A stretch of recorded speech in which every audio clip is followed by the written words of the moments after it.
بسم الله الرحمن الرحيم. أصدق الحديث كتاب الله تعالى، خير الهدي هدي محمد صلى الله عليه وسلم، وشر الأمور محدثاتها، وكل محدثة بدعة، وكل بدعة ضلالة، وكل ضلالة في النار. اللهم إني أعوذ بك أن أضل أو ضل أو أزل أو أزل أو أظلم أو أظلم أو أجهل أو يجهل علي. يا ربي زدني علما ووسع لي في رزقي وبارك لي فيما رزقتني واجعلني محبوبا في قلوب عبادك وعزيزا في عيونهم واجعلني وجيها في الدنيا والآخرة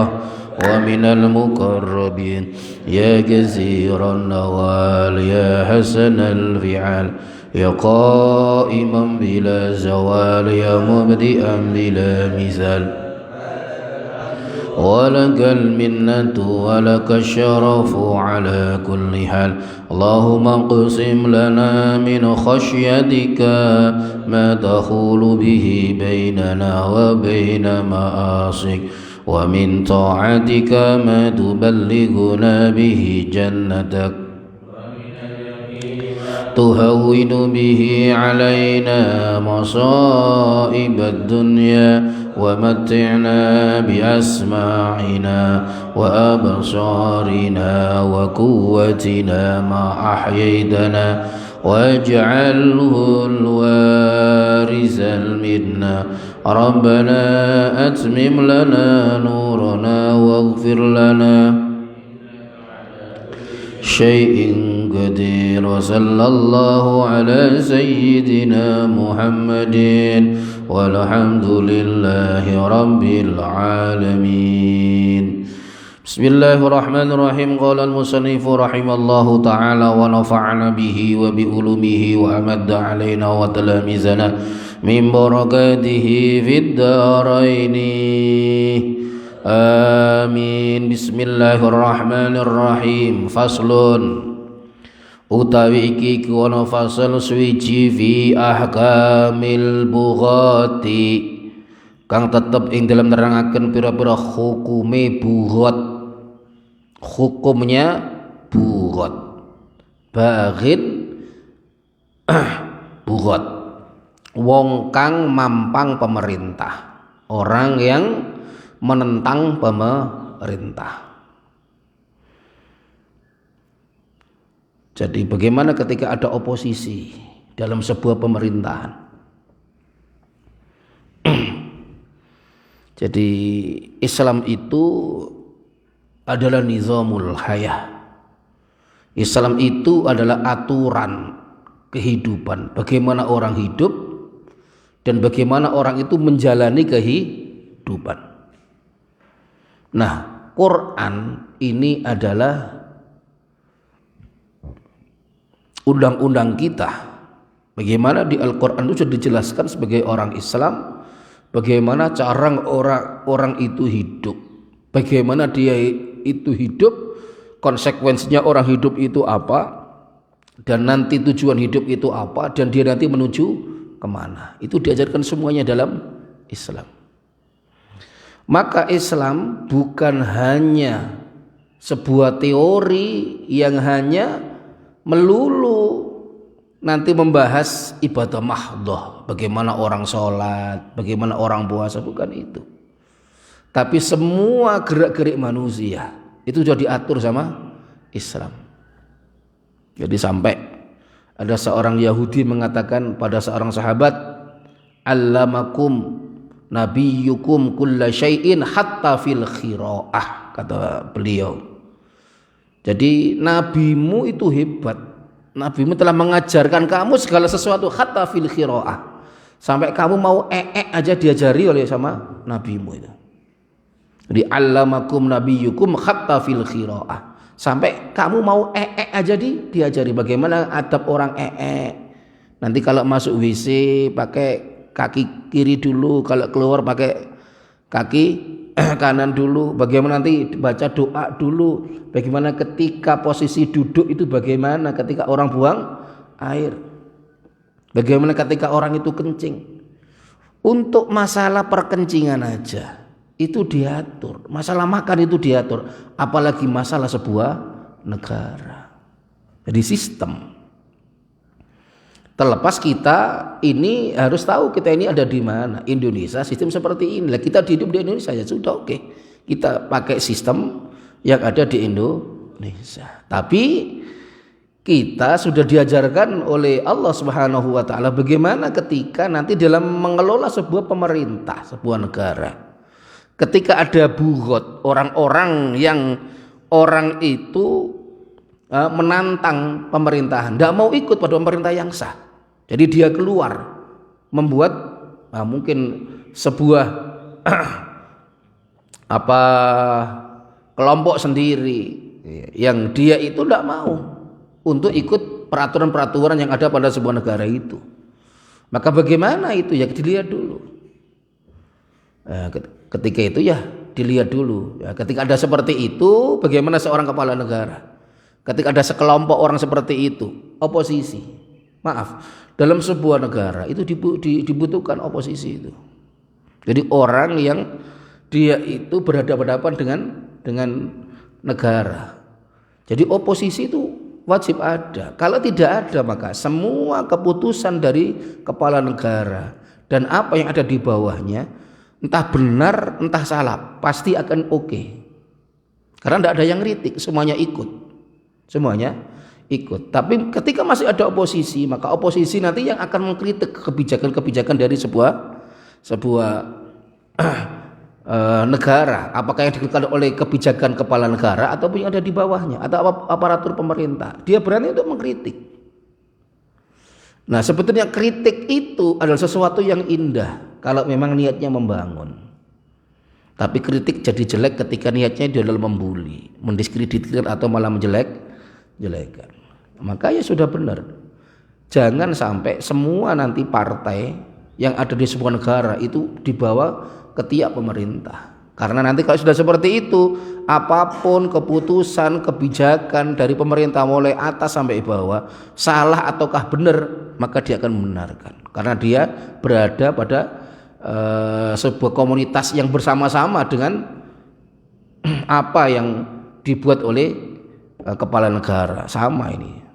Nah, kalau oposisi ini tugasnya adalah melihat, nanti terus membenarkan. Karena sebetulnya teman kamu itu adalah bukan teman yang selalu membenarkan kamu. Tapi teman sejati kamu itu siapa? Orang yang berani membenarkan kamu ketika kamu itu salah. Berani mengkritik kamu ketika kamu itu salah. Itulah teman sejati. Jadi teman sejati itu bukan kok teman yang selalu kamu berkata apa, iya oke, berkata gini, iya oke, berkata gini, iya oke. Enggak seperti itu. Tapi teman kamu yang sesungguhnya adalah teman orang yang bersama dengan kamu. Ketika kamu benar maka akan didukung, ketika kamu salah maka diingatkan. Jangan sampai mengulangi sebuah kesalahan, dan itu adalah teman sejati. Nah, cuma terkadang tidak semua orang itu siap untuk diberi masukan. Dianggap nanti kalau ada diberi masukan-masukan yang tidak sesuai dengan kehendak dia, wah ini bulian, ini harus dilaporkan ke polisi karena ini menantang ini. Nah, kalau sekarang terjadi carut marut di negara kita ini karena apa? Dikit-dikit lapor, dikit-dikit lapor, ono didik lapor, ono didik lapor. Ada orang kritik pemerintah dilaporkan, ada orang gini melaporkan. Akhirnya polisi ku gak ngurusi perkara lebih detail lagi, tapi hanya ngurusi laporan. Ini nanti dikit lapor, ono sing ngelokno presiden dilaporkan. Akhirnya polisi tersibukkan dengan itu. Jadinya ya repot semuanya. Nah, bughod diatur dalam kitab ya. Dalam Al-Quran pun diatur. Dalam kitab takrib ini pun dijelaskan bagaimana hukumnya itu. Nah, ya dilihat dulu nanti ketika ada bughod bagaimana SOP-nya dari pemerintah ngirim utusan ke sana ini sebetulnya karena apa? Karena apa ini? Atau mungkin karena dia keluar dari pemerintahan karena apa kira? Karena enggak adil. Seumpamanya, karena tidak ada keadilan. Yang satu kalau ini dihukum, yang sini enggak. Kalau yang ini digencet, yang ini tidak. Maka tugasnya negara untuk menghilangkan itu ketidakadilan. Ya benar kata Habibana Muhammad itu. Kerusakan orang-orang sebelum kamu itu adalah ketika orang-orang yang lemah, orang-orang yang menentang penguasa itu melakukan sebuah kesalahan, maka mereka akan ditindak. Tapi ketika yang melanggar aturan itu adalah kelompok dia, itu adalah orang-orang yang kuat dan termasuk kelompok dia, maka akan dibiarkan. Maka tunggulah fantadiru sa'ah kalau sudah zaman seperti ini. Nah, makanya seorang pemimpin itu perlu peka ya. Bagaimana keadaan masyarakatnya, bagaimana keadaan yang ada di bawahnya. Seperti Sayyidina Umar itu yang belusukan kemana-mana itu luar biasa. Jadi belusukannya memang luar biasa Sayyidina Umar. Malam-malam dan tidak ada liputan, sepi dari liputan. Jadi beliau jalan pun sudah jalan malam, setiap malam beliau berjalan. Maka sampai dijuluki Abu Hafs, bapak Ilowo. Bapaknya kelelawar, karena kalau kelelawar itu di malam tidak pernah tidur. Sayyidina Umar itu kalau malam tidak pernah tidur, selalu putar-putar. Jangan-jangan nanti di antara rakyatnya itu ada yang kelaparan, ya, ada yang tidak bisa makan. Jadi jangan-jangan karena seperti itu. Wahum utai bugot firqatun iku sak pepantan kelompok muslimuna kang Islam kabeh, mukhalifuna kang padha nulayani, yang tidak mau mengikuti semuanya al imama ing imam, al adila kang adil.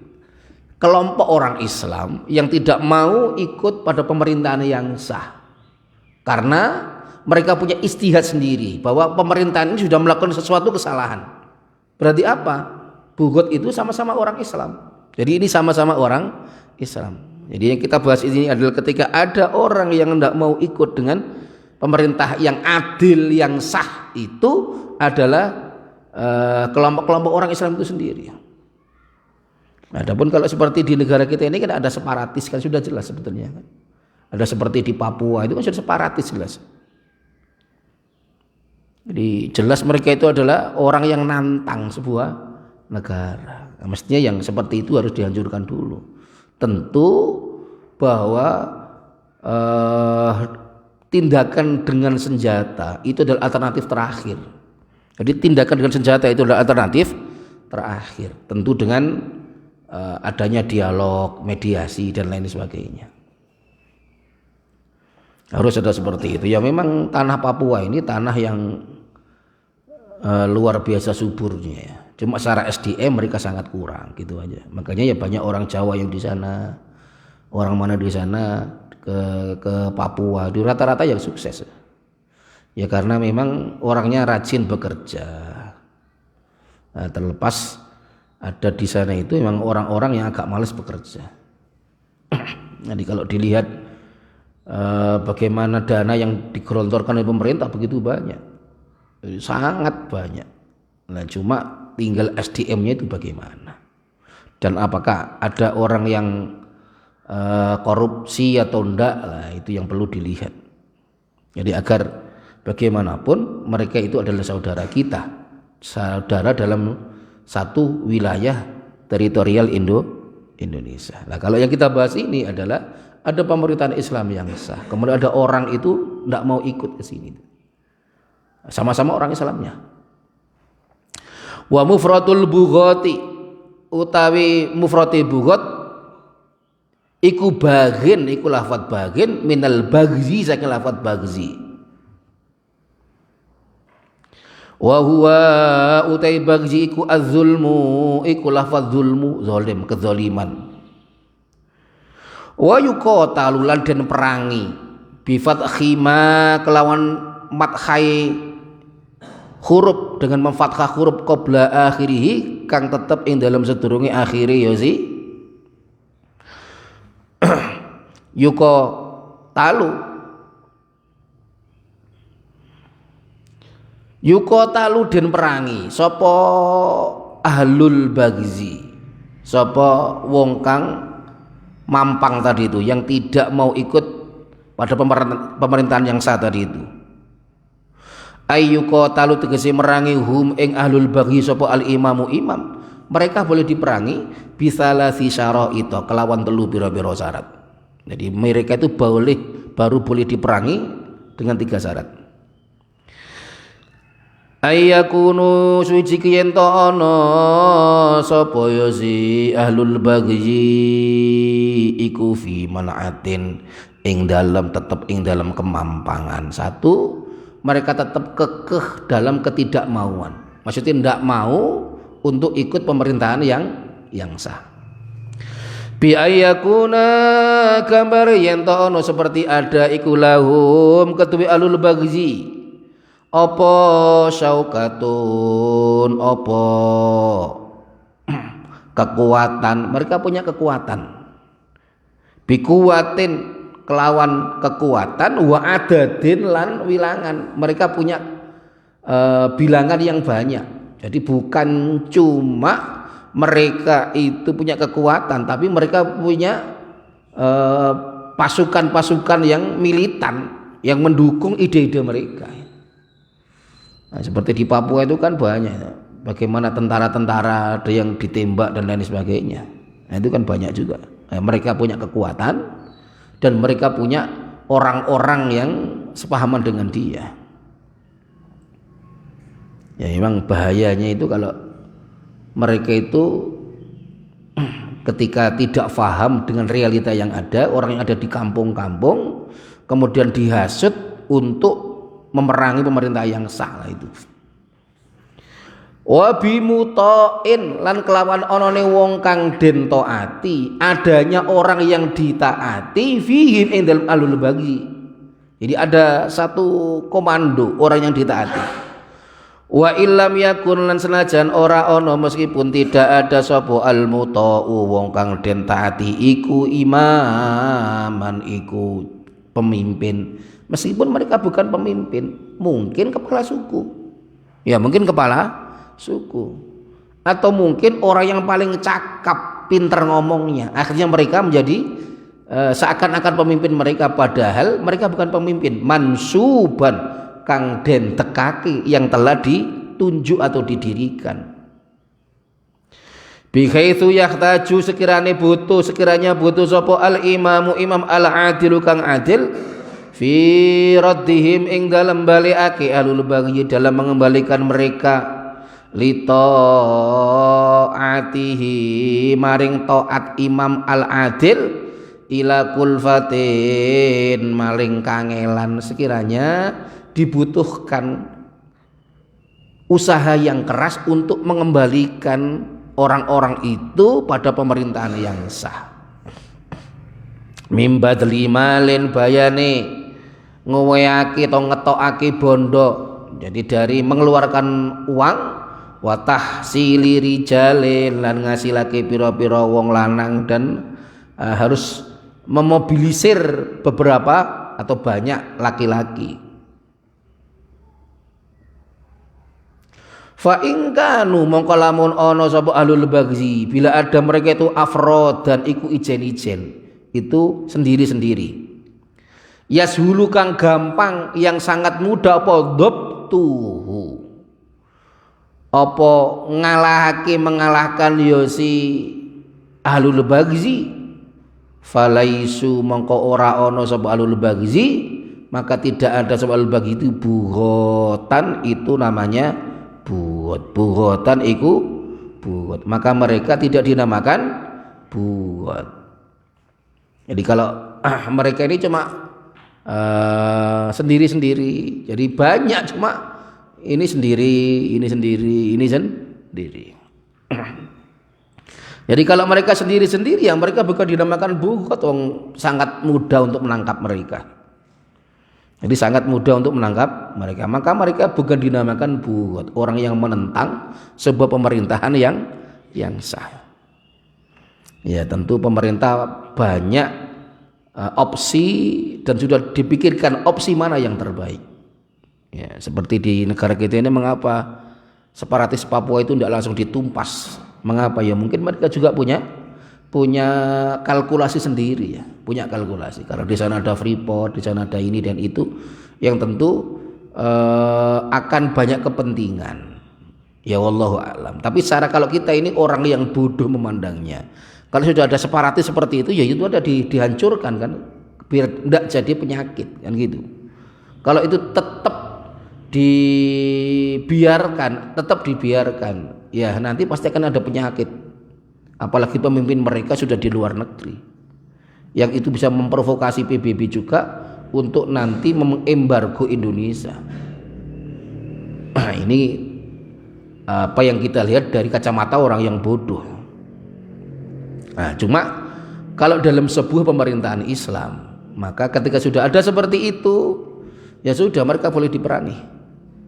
Ini karena mereka keluar dari pemerintahan yang sah. Wasani utai kang kaping pindho adapun yang kedua iku ayakhruju yen to metu sapa ahlul bagzi. Ndaklah keluar sapa ahlul bagzi, orang yang menentang pemerintahan tadi itu, oposisi tadi itu, min qabdatil imami, saking penggegeme iman, dari kekuasaannya imam, pemimpin al adili kang adil. Imma bitarkil ingkiyazi, ono kalane kelawan ninggalake tunduk, ada kan dengan tidak mau tunduk lahu maring imam. Jadi apa kebijakan imam, pemimpin, mereka tidak mau. Seumpamanya au biman ihakin, utawa kelawan nolak hak, atau tidak mau dengan menolak hak,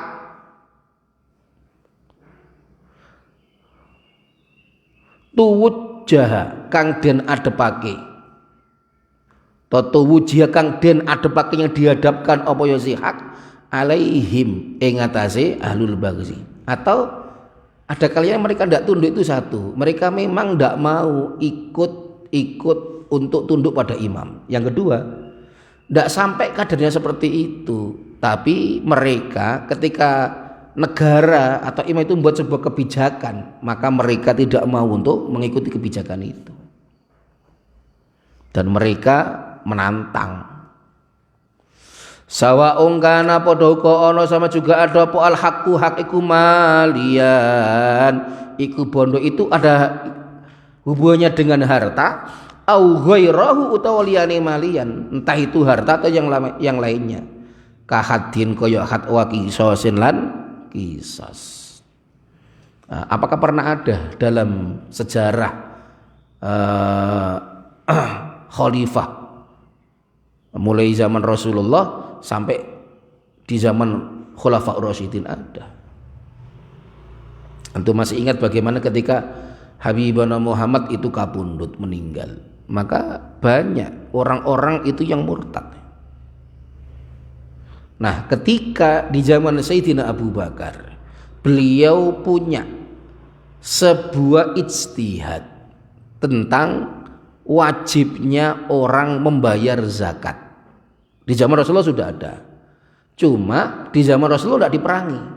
Tapi kalau di zaman Sayyidina Abu Bakar, itu penyakitnya dua di masyarakat itu. Satu adalah banyak orang murtad karena ditinggal wafat Rasulullah. Yang kedua, banyak orang tidak mau bayar zakat dan muncul nabi-nabi palsu. Jadi ini orang-orang tidak bayar zakat. Di zaman Rasulullah orang tidak bayar zakat, tidak diperangi. Tapi di zaman Sayyidina Abu Bakar, orang yang tidak bayar zakat itu diperangi. Jadi ada orang-orang kabilah-kabilah tidak mau bayar zakat, diperangi. Jadi diperangi. Jadi sampai ketika itu ya Sayyidina Abu Bakar sampai ngutus tentara juga memerangi orang-orang yang tidak mau bayar zakat. Dalam ijtihad beliau bahwa zakat itu seperti sholat. Antum bisa lihat apapun di dalam Al-Quran, di situ ada perintah sholat, pasti di situ ada perintah zakat. Jadi urgensi dari zakat itu seperti urgennya sholat. Mesti ya, nanti ada aqimus sholat, terus wa atuz zakah. Itu selalu bergandengan. Artinya urgennya, pentingnya zakat itu seperti sholat. Kalau sholat ibadah mahdhur dengan Allah, tapi kalau zakat adalah ibadah mahdhur yang berhubungan dengan sosial. Artinya dua-duanya adalah penting. Dengan Allah pun penting, dengan manusia pun juga penting. Dua-duanya penting. Nah, makanya keras ketika itu Sayyidina Abu Bakar. Nah, diperangi sama Sayyidina Abu Bakar, dan itu bisa termasuk bagian dari bughd. Tapi ingat, mereka itu tetap orang Islam. Wasalisu kaping teliku ayyakuna yen ta'ana iku lahum tetep keduwe but lil bughati. Apa takwilun alasan saigun kang ketanggung beneri, punya alasan yang ada kemungkinan kebenarannya. Saigun kang mungkin beneri, yang kemungkinan ada benarnya, punya alasan yang kemungkinan ada benarnya. Jadi yang ketiga, mereka itu ada kemungkinan ada benarnya. Ai muhtamalun tegese kang den tanggung, ada kebenaran yang mungkin bisa diterima. Kama abaro kaya oleh nak biraki bi kelawan masawa ba'dul ashab sapa setengah pira-pira ashab Syafi'i, sebagaimana telah dijelaskan oleh ashab-ashab Syafi'i, santri-santrinya Imam Syafi'i. Kamu tolabati ahli sifina, kaya nuntute piro-piro ahlu siffin. Jadi seperti menuntutnya orang-orang yang ahlu siffin, ikut perang Siffin. Bidami Utsmana, sebab getihe Sayyidina Utsman, karena matinya, terbunuhnya Sayyidina Utsman. Haitsu i'taqadu, ing dalam sekiranya mereka meyakini sapa ahlu Siffin, anna aliyan ing sak temene Sayyidina Ali radhiyallahu taala an iku ya'rifu ngaweruhi mengetahui sapa yuzi Sayyidina Ali man ing wong pada orang kota lakang mateni sapa yuzi man Utsmana ing Sayyidina Utsman. Jadi gini, ada memang fitnah selepas wafatnya Sayyidina Umar, dan itu menjadi catatan sejarah yang begitu kelam. Nah, suatu ketika ada sahibu siri Rasulillah, orang yang memegang rahasianya Rasulullah, jadi siri-siri rahasia-rahasia Rasulullah itu. Ada seorang sahabat yang dijuluki sahibu siri Rasulillah. Siapa dia? Adalah siapa? Sahibu siri Rasulullah.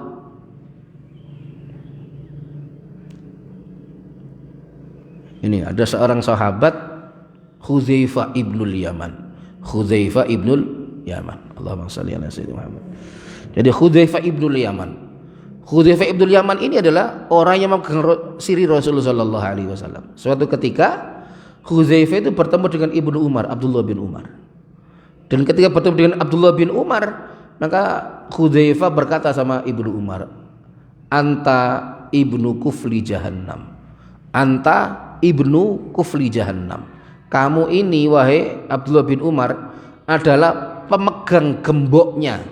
Ngerti gembok? Ada kunci kan? Ada gemboknya. Jadi seperti pintu, nanti dikuncikan, kuncinya kan ini, nanti ada gemboknya. Kamu ini pemegang gemboknya jahannam katanya. Lah kemudian Ibnu Umar tanya, loh ini maksudnya apa? Tidak dijawab sama Hudzaifah ibnul Yaman. Akhirnya beliau pulang. Bilang sama abahnya, bah, tadi saya ketemu sama Hudzaifah, sahibu sirri Rasulillah.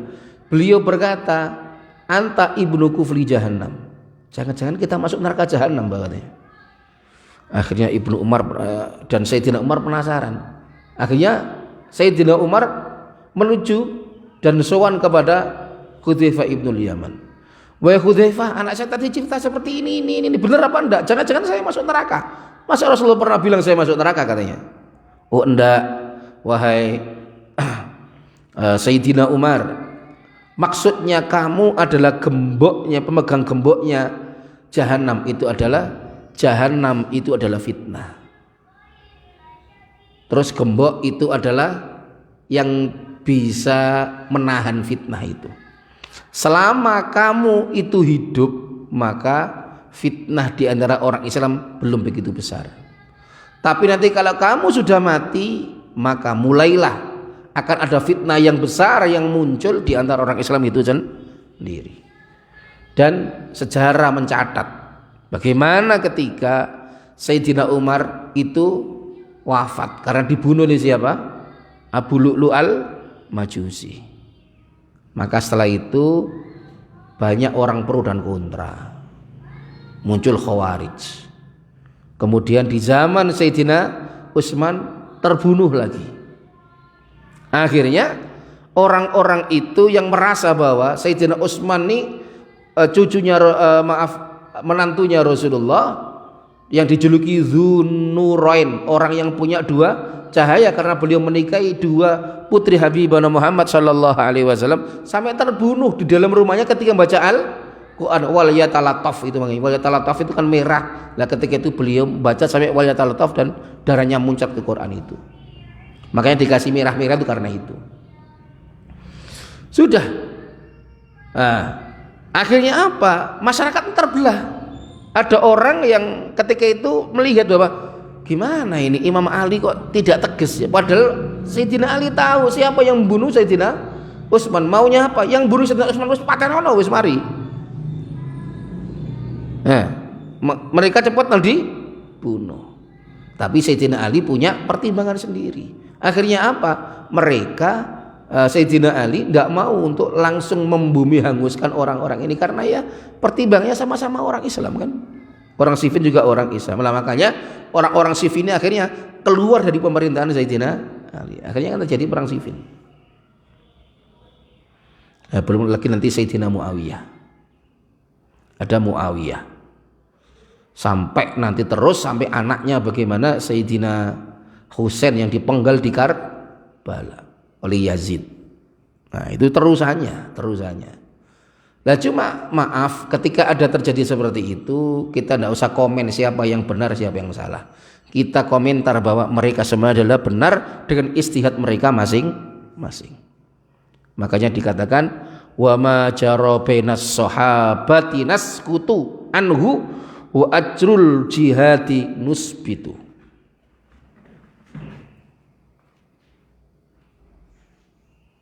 Ini itikadnya Ahlussunnah wal Jamaah.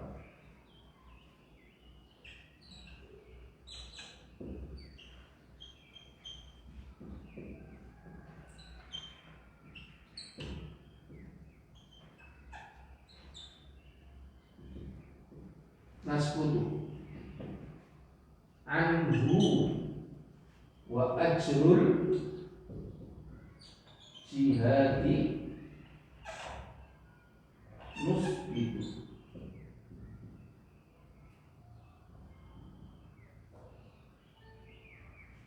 Wa ma jara bainas sahabati naskutu anhu wa ajrul jihadi nusbitu.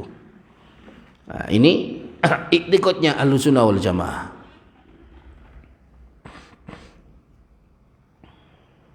Ini dinukil oleh Ibnu Ruslan dalam kitabnya Zubat. Dan ini adalah iktikad Ahlussunnah wal Jamaah.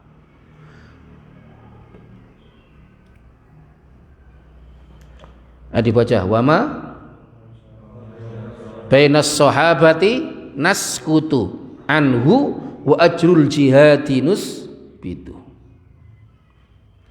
Wa ma jara baina sahabati, apapun yang terjadi di antara sahabat, naskutu, diem, kamu jangan komentar. Anhu, darinya, enggak usah komen. Anggap mereka benar semuanya. Wa ajrul jihad ijtihadi, wa ajrul ijtihadi, bukan jihadi. Wa ajrul ijtihadi.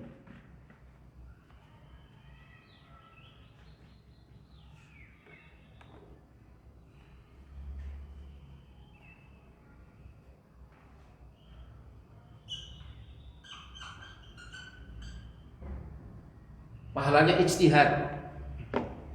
Jadi kita berijtihad. Ya, orang yang berijtihad, ya nusbitu, dia dapat pahala. Artinya apa? Sayyidina Ali dapat pahala. Terus di kelompoknya Alusifin, seperti Sayyidatna Aisyah juga dapat pahala. Dua-duanya dapat pahala. Jadi mereka berperang itu pun dua-duanya dapat pahala. Nah, beda dengan orang Syiah. Kalau orang Syiah itu hanya mencintai orang yang mencintai Sayyidina Ali. Makanya dalam ziba itu kan, karena dia mengatakan ziba itu seperti Syiah Zaidiyah. Nah, padahal enggak.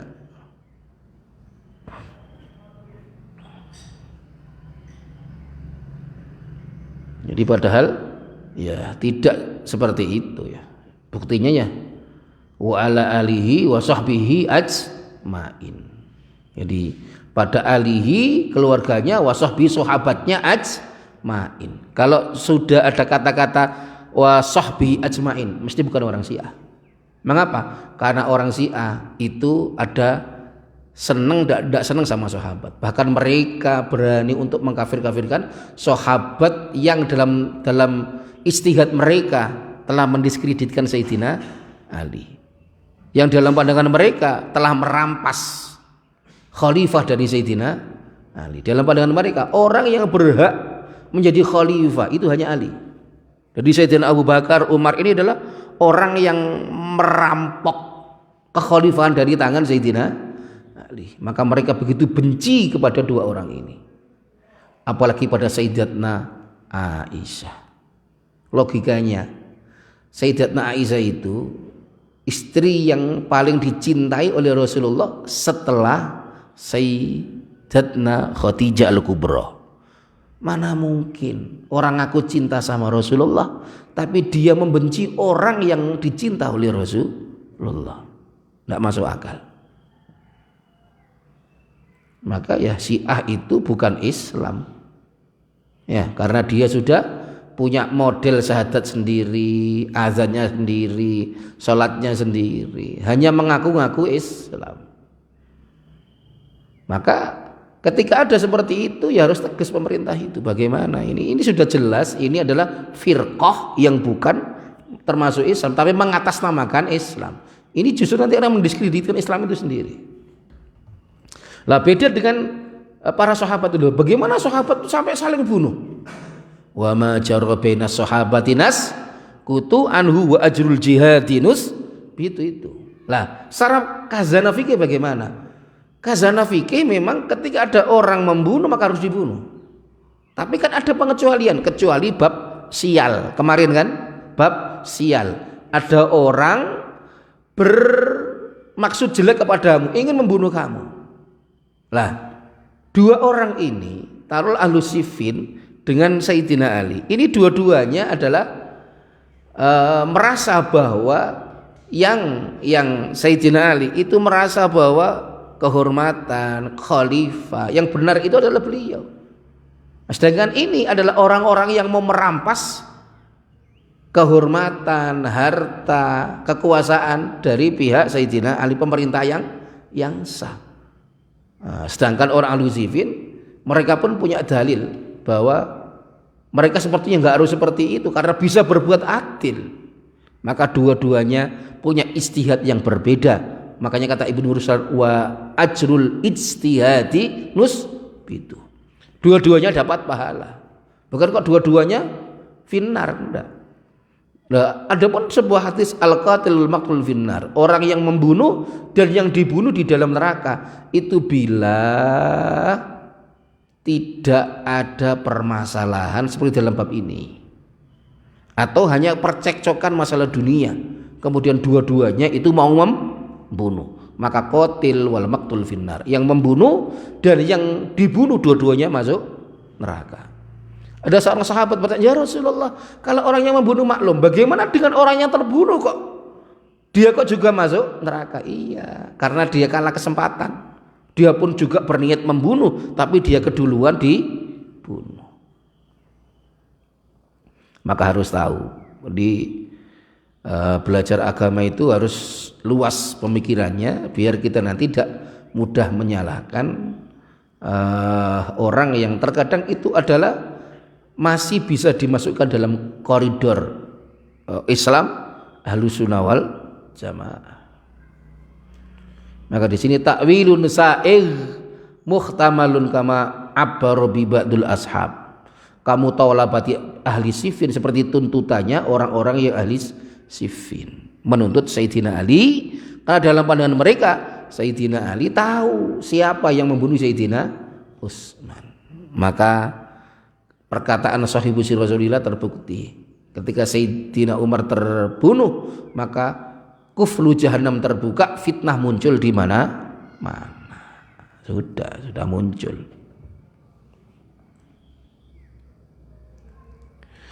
Fa in kana mangkolamun ono bila ada apa takwilu, takwil alasan iku qat'iyul, itu qat'iyal butlani, iku bangsa mesti salah, itu pasti salah.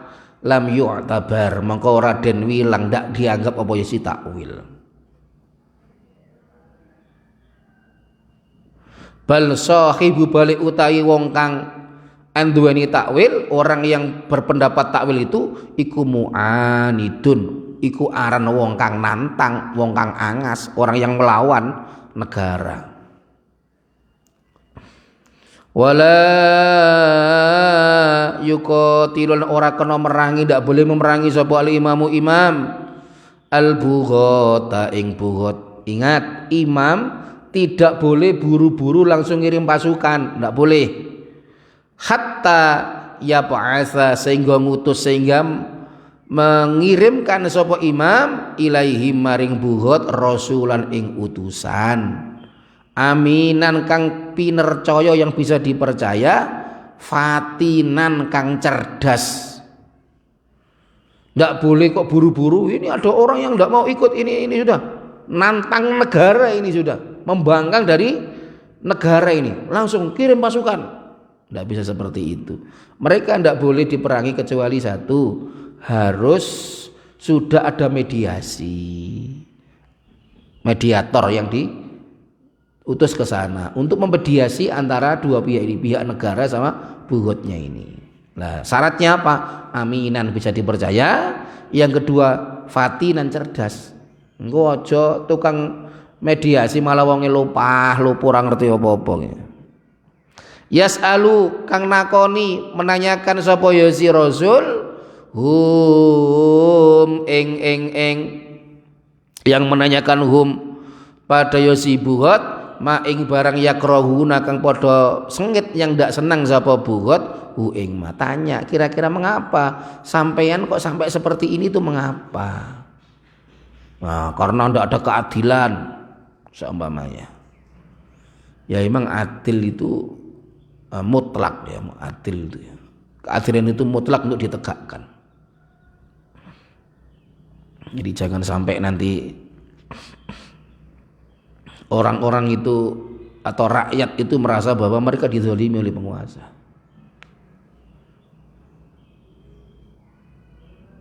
Jadi kan ya banyak kepentingan sebetulnya. Ini bisa merasakan bagaimana seperti yang terakhir nih ya, ada 6 yang dibunuh, gitu kan, mengusik rasa keadilan di masyarakat. Makanya banyak yang protes. Ya, karena ya penguasa, dia itu bisa apa-apa aja karena dia punya kekuasaan. Pirantinya pun ada, dia punya polisi. Ya, dan polisi sendiri ya kalau adil ya luar biasa. Nah, cuma nanti repotnya itu ketika ada penegak hukum itu yang mereka tidak adil juga. Itu kalau mungkin terjadi 1-2 kali masyarakat masih diam, tapi kalau sudah berkali-kali maka nanti akan ada pemberontakan, lama-lama seperti itu. Fa in dzakaru mengko lamun nutur bila menyebutkan sapa alul bagzi lahu pada rasulan mazlamatan ing zaliman, karena mereka menyebutkan ada kezaliman, ya kang utawi zalim, yang adapun zalim itu as-sababu sebab fimtina ihim ing dalam dadi mampangi alul bagzi, dan sebab itu menjadi sebab mereka ndak mau nurut an taati saking taat yusi imam, azala mongko ngilangake sapa yusi imam ha ing mazlamah, ya harus dihilangkan. Ayo wis, ini akan kita hilangkan, monggo balik lagi dalam pemerintah yang sah.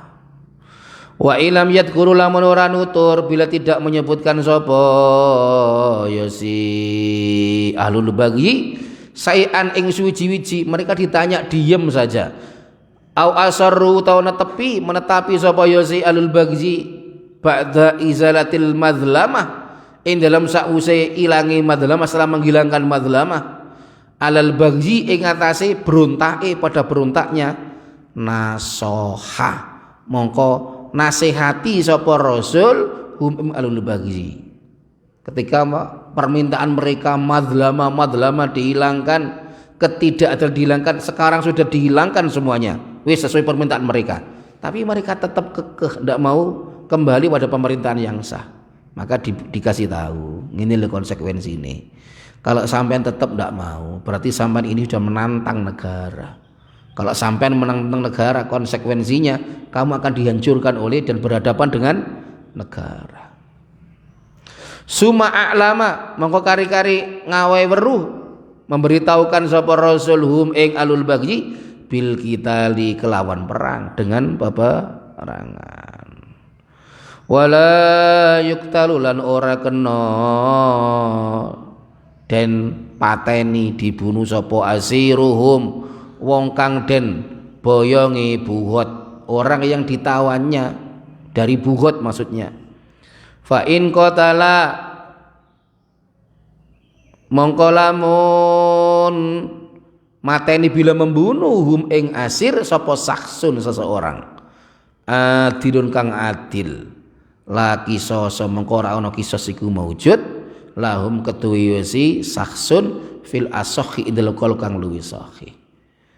Mengapa kok tidak boleh dibunuh kalau mereka membunuh salah satu tawanan? Karena memang ulama masih mukhtalaf, ada yang mengatakan boleh dibunuh, tapi tetap setelah ada mediasi, ada mediator, permintaan mereka sudah di ACC diperbolehkan, tapi tetap mereka kekeh seperti itu, maka itu boleh dibunuh. Wala yutlaqulan ora kena den colake, tidak boleh dilepaskan sapa aziruhum tawanane buhut, tawanan-tawan dari buhut tadi itu. Wa ingkana senajan ono meskipun ada sapa asir itu sobian bocah cilik, meskipun mereka anak kecil. Wa mro'atan lan wong wadon perempuan, hatta tangqodiya sehingga tutup, sehingga selesai apa al harbu peperangan. Mereka tidak boleh dilepaskan dulu tawanan ini. Tawanan dari buhut itu tidak boleh dilepaskan dulu sampai peperangan selesai.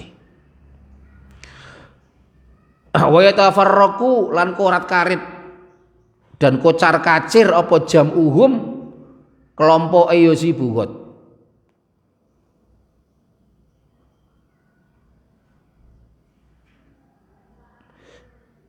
Illa ayyuti'ah kejaba yen to ora taat sapa aziruhum, kecuali kalau mereka tidak taat sapa aziruhum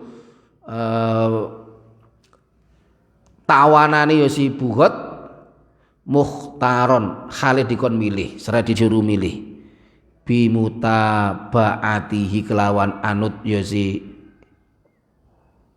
bimutabaatihi kelawan oleh manut ahlul bagzi lil imami maring imam wala yugnamulan ora den jara ndak dicara apa maluhum ini maluhum apa bondone yosi ahlul bagzi wa yuraddulan den balikaken apa silahuhum pedang mereka wa khailuhum lan jarane ilahi maring alul bagzi idang qada tatkalane mari ketika selesai apa al harbu apa peperangan wa aminat lan wis aman apa iluhum apa penggawe olone pekerjaan jelek mereka bitafarruqihim sebab korat karite alul bagzi tercerai berainya mereka auratihim utawa bali ya si alul bagzi li taati maring taat. Jadi kalau mereka itu sudah kembali ya sudah selesai berarti. Jadi tidak kena kisos, tidak ada hubungannya dengan kisos dan lain sebagainya. Jadi tawanan-tawanan itu, maka tawanan itu nanti tidak boleh dibunuh, tidak boleh disakiti. Kecuali kalau ada tawanan, yang tawanan itu tidak mau nurut, kecuali lagi. Maka disuruh mereka itu mau seperti alul bagzi itu tetap kekeh seperti itu atau mereka mau nurut.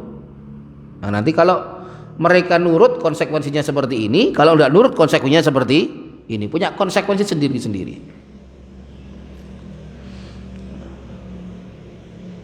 Wala yuko taluna lan ora kena den perangi, ndak boleh diperangi sapa alul bagzi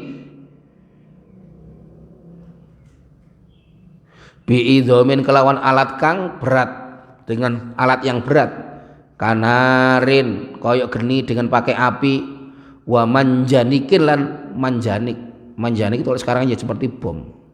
Jadi manjanik itu ya kalau zaman dahulu itu ya seperti inilah. Jadi ini nanti terus dibuat seperti ini. Nanti di sini dikasih batu atau apa, terus nanti ini disentakkan bareng-bareng. Plek. Nah, yang ada di sini nanti lempar sana. Itu namanya manjanik. Zaman dahulu, sekarang ya rodal sekat ngono ya. Sekarang ya bom itu. Nah, bom. Jadi makanya orang sekarang ini kalau perang itu kan nggak seperti zaman dahulu. Di zaman dulu, jadi persenjataan belum secanggih sekarang. Orang itu kalau perang ya 1 lawan 1. Mengandalkan panah, mengandalkan tombak, mengandalkan kelehian untuk main ini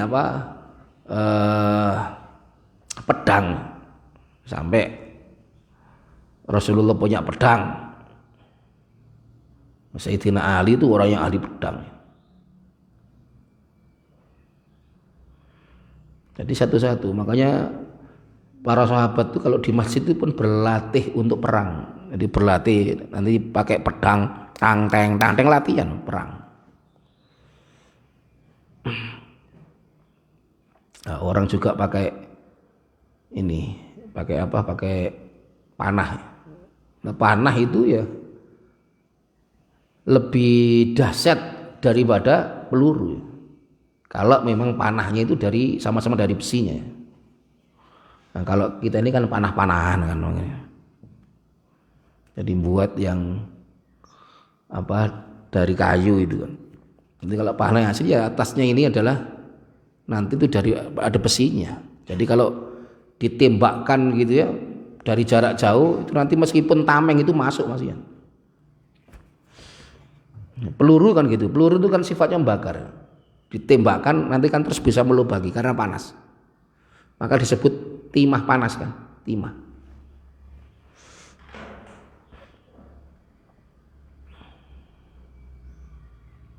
Illa li daruratin, kejaba krana darurat. Kecuali kalau darurat, kalau memang mereka ternyata persenjataannya itu lengkap loh, kita boleh, enggak boleh kalah. fayuqataluna mangko kena den perangi sapa alul bagyi bidzalik lan mengkono-mengkono idhamin tadi itu, alat berat tadi itu. Ka angqatalu kaya yen to merangi sapa alul bagina ing kita bi kelawan idhamin mang au ahatu utawa ngepung sapa ya si alul bagi bina kelawan kita. Seperti mereka itu merangi kita dengan alat berat. Masa kita tidak boleh dengan alat berat? Atau mereka bahkan mengepung kita. Kita ini yang terdesak, ya sudah keluarkan alat berat. Mungkin kalau dulu kita itu mikir kiamat engko piye ya. Bagaimana orang itu akan mati semuanya. Kalau dengan informasi sekarang, kecanggihan nuklir sekarang, tidak ada yang tidak masuk akal. Sangat gampang kiamat itu, bunuh orang. Jadi apalagi senjata-senjata nuklir. Makanya Presiden Amerika itu kemana-mana pasti nanti di pinggirnya itu ada pengawal dia yang bawa koper. Koper itu bukan koper yang berisi uang, bukan. Itu adalah remote tombol untuk bom mereka. Jadi yang bisa nombol cuma kepala negaranya, presidennya. Iku nek ditombol, ya diarahkan kemana? Bukan satu negara, ya bukan cuma satu negara, ya banyak negara itu jadi tanah itu bisa. Apalagi yang senjata nuklirnya di Pyongyang, di Korea Utara itu, walah itu tambahan luar biasa. Makanya nanti gampang ya. Gusti Allah ngersakno kiamat, kepencet situ tok trek ngono keluar wis mati kabeh. Yes. Malaikat santai tambahan ya, ora dik mateni, pateni barek bom nuklir dhewe. Wala yudaffafu lan ora kena den gelisaken matine, ndak boleh dicepatkan kematiannya. Apa ala jarihim wong kang catune ya si al-baghi, ora yang luka di antara mereka. Wat tadfifu tai aran tadfif ikut tatsmimul qatli ikut nyempurnaake oleh mateni, menyempurnakan pembunuhannya, wa ta'jiluhu lan gigiake gelisake menyepatkan qatli, menyepatkan kematiannya. Luar biasa konsep Islam. Ya begitu indah. Kalau sesama muslim tidak boleh untuk saling membunuh, meskipun dia itu adalah ahlul bagzi, tidak boleh. Harus ada mediasi dulu. Maka calon pemimpin itu adalah orang yang mau menerima masukan dari orang lain, bukan kok terus orang menutup masukan. Enggak. Jadi seorang calon pemimpin itu harus senang kalau dia itu dikritik. Harus senang, dia dikritik itu harus senang.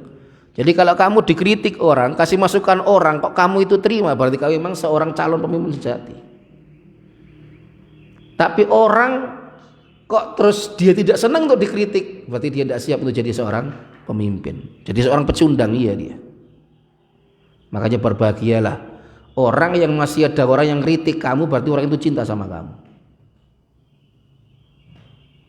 Faslun fi ahkamir riddati wallahu a'lam bissawab. Ya Rabbana tarafna bi an lana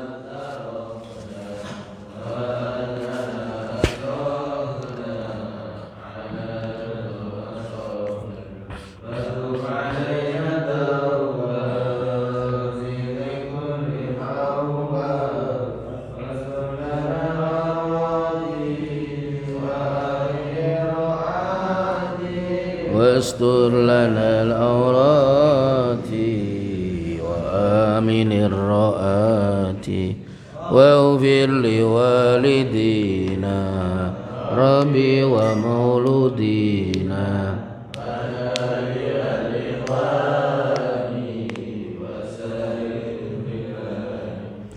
wa kulli dhi mahabba aw jiratin wal muslimina ajma'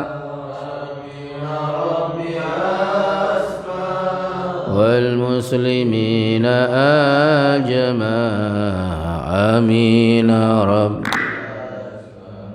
فضلا وجود من نال باكتساب بالمصطفى رسولي نظر بكل سولي صلى وسلم ربي